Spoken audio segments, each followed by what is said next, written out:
Hi, thank you for your question. And thank you for the compliment as well. Roman, actually, at first, I didn't think he was autistic. Neither did his doctors. We actually thought that he suffered from hearing loss.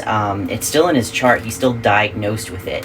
When he was young, he was just completely unresponsive. Well, this is before 18 months old.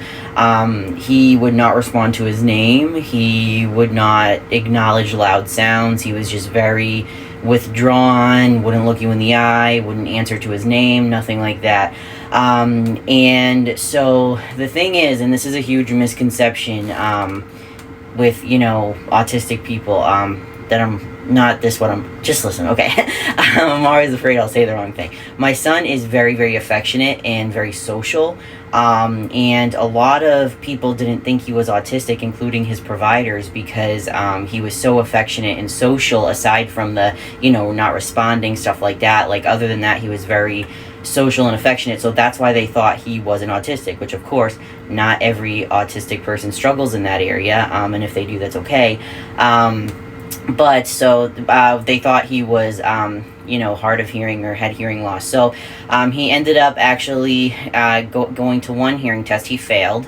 And then we did a second one, and they said they thought it was a behavioral issue. So he had a sedated ABR, which is when they sedate them and check their hearing, and they said he passed that. So they as well said they thought it was behavioral. And so then we went to like a behavioral clinic or whatever, and then he was diagnosed with autism there.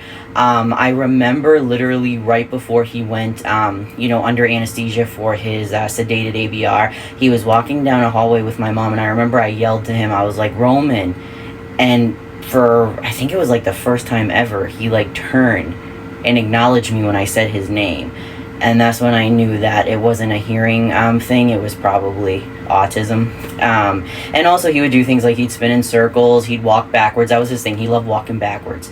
He loved wheels. I had to be careful with him around like bicycles, wheelchairs, stuff like that, because he'd always want to play with the wheels. And what else? He didn't flap his arms until he was a little older. He still does that. That's like, one of his main stims. What else did he do? I know there was more. Oh, lining things up. He lined everything up. Everything was lined up. Like, and especially if he didn't like a change in the house, like say I moved a bureau, he would line stuff all around the house, like to cope with it. So those were some signs, and that's how we knew. So yeah, thank you for your question.